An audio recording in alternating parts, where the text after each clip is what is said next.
Fala, Rovai, o editorial do Fórum 11:30, queridas, queridos e querides. Temos praticamente um ministério. Já dá para dizer, sim, qual é a cara provável do ministério de Lula. Eu separei aqui alguns nomes para conversar com vocês, mas quero dizer que a cara é boa. A cara é boa. O Fórum vem antecipando, aliás, dando um banho de jornalismo aqui em veículos muito maiores, né? Os nomes que vão ser anunciados, alguns que a gente está dizendo aí, vão se confirmando aos poucos, né? Ontem aqui, em primeiríssima mão, a gente trouxe a questão do Camilo, que assumiria a educação, e hoje está todo mundo falando que é isso mesmo, será o Camilo Santana e não mais a Isolda, né? Fomos o primeiro veículo a falar, Margarete Menezes é ministra da Cultura. Muitos amigos da cultura me ligaram, mas Rovai, não é isso. Falei, calma. Aí começaram as ligações. Você tem razão, é isso mesmo. Vai ser a Margarete Menezes, fechou.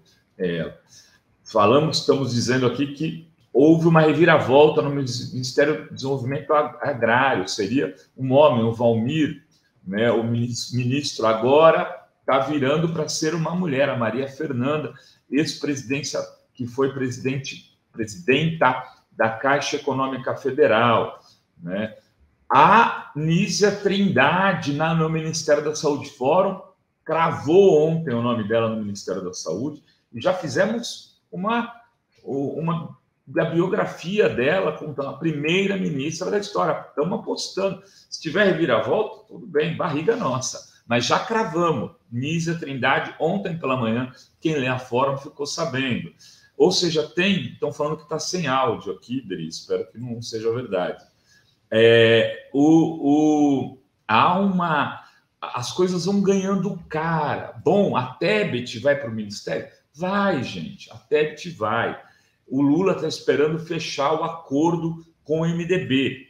Um ministério irá para a bancada na Câmara, outro ministério para a bancada no Senado. O do Senado provavelmente será o filho do Renan Calheiros, o Renan Filho. O da Câmara provavelmente será o José Priante, ligado ao Jader. Agora, qual o ministério? Tem gente querendo ministérios maiores que o Lula e o governo estão querendo dar. No MDB tem seus objetivos.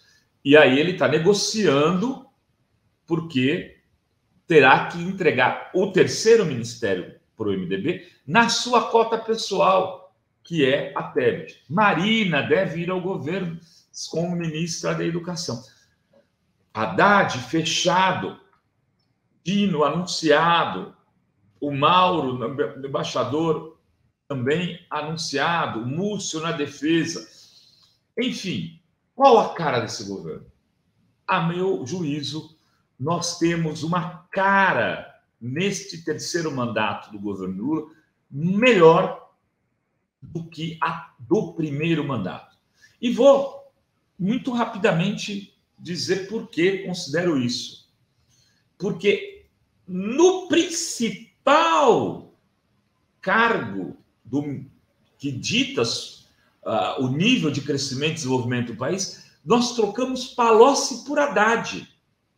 Vejam vocês, trocar Palocci por Haddad é de um luxo incomensurável, em todos os pontos de vista. Com todo respeito à cidade de Ribeirão Preto, o que Palocci tinha feito? Governado Ribeirão Preto. E se aproximaram dos banqueiros quando chega no ministério para ser o ministro da Fazenda. Haddad não. Haddad é um homem de larga experiência de gestão, já tendo sido ministro da Educação por 7 anos, tendo trabalhado na Prefeitura de São Paulo com a Marta, tendo sido prefeito de São Paulo por 4 anos, candidato à presidência da República, um cara que dialoga com vários intelectuais do mundo inteiro. É assim, a distância daqui de um morro do Xixová, aqui de Praia Grande, à altura do Everest, a diferença entre os dois. Mas, além disso, tem o quê? Tem uma Marina, por exemplo, muito mais experiente do que quando chegou no ministério, sabendo exatamente como é que as coisas vão se dar. Na saúde, assume uma ministra comprometida com um grupo político, ela sai de um consenso praticamente entre Padilha, Chior, senador Humberto, ministros que passaram por ali, todos falando, não, é a hora de uma mulher chefiar e nós estaremos juntos construindo isso com um tom progressista, com um tom distinto, talvez, do que era aquele do começo de 2003, que era um pouco mais receio, um pouco mais assustado com o que ia se enfrentar na máquina pública. Com isso, eu estou querendo dizer o quê? Que se a mídia tem esse dilema, qual será o Lula que vai assumir? O do primeiro governo ou do segundo governo? Eu quero dizer, em alto e bom tom, para essa mídia, para esses colunistas, que eu não tenho dúvida que será uma cara mais parecida com o segundo governo. E alviçaras por isso, porque o segundo mandato do Lula é o mandato dos 87% de ótimo e bom, é o mandato onde explode o Bolsa Família, onde entra o PAC rasgando, onde o desenvolvimento acontece, onde tem um aumento do salário mínimo com mais, além da reposição da correção monetária, mais o índice inflacionário e o crescimento do PIB. Enfim, é o governo que consegue impulsionar e eleger uma pessoa que na época era muito pouco conhecida, que saiu de 1%, 2% de intenção de voto, que era Dilma Rousseff, derrota uma liderança extremamente conhecida já, que era o José Serra.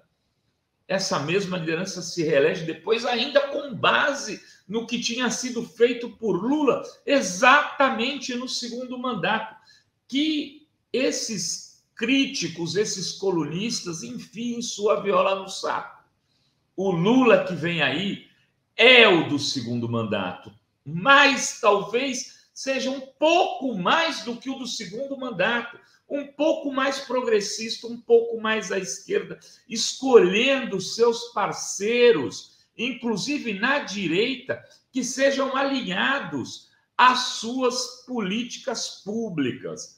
Não precisa ser alinhado ideologicamente, mas precisa ter compromisso com o pobre, compromisso com o povo, compromisso com as pessoas que precisam de Estado nesse país, que precisam de investimento em saúde pública, em educação, em saneamento básico, em moradia popular. Esses aliados que Lula está escolhendo, inclusive, o que a gente pode chamar de centro-direita ou direita, tem esse alinhamento. Ou não. Dá para dizer que o pessoal do Pará, do MDB, ou mesmo de Alagoas, dos Barbalhos ou dos Calheiros, esse pessoal não está alinhado com isso? Está. Tanto que apostou e apoiou Lula já no primeiro turno na eleição. São esses os vitoriosos e são esses que estarão no ministério.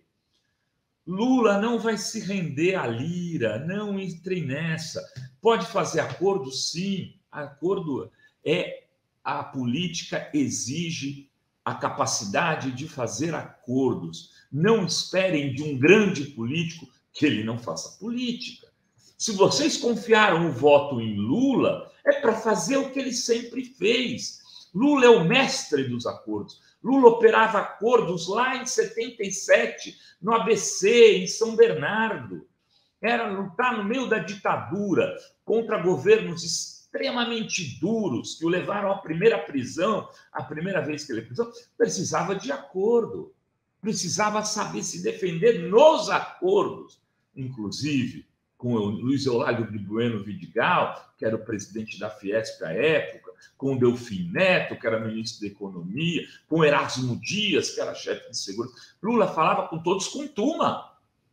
Lula falava com todos e não vai deixar de falar com Lira. Mas o Lula que vem aí, pelos indicativos, né, que começam a ser confirmados dos ministros indicados, será um Lula do terceiro mandato, que será muito mais progressista do que o do primeiro e, a meu ver, mais progressista ainda que o do segundo. Queridas, queridos e querides, era o que tínhamos para hoje. Quero convidar todos vocês para o dia 30 de dezembro, no Boteco Encontro, em Brasília. Joguem no Google, Boteco Encontro em Brasília. Estaremos aí fazendo uma festa da Fórum. Festa da Fórum, festa do Novo Brasil, festa da consagração da democracia. Dia 30 de dezembro, tem um informe para se inscrever. Você que está assistindo no Fala Rovai, depois vai no site, vai estar em todos os lugares. Se inscreva, mas é Boteco Encontro. Ou manda e-mail para mim, renato.rovai@gmail.com, que eu te mando o link do fórum. Beijos, beijos e beijos a todas, todos.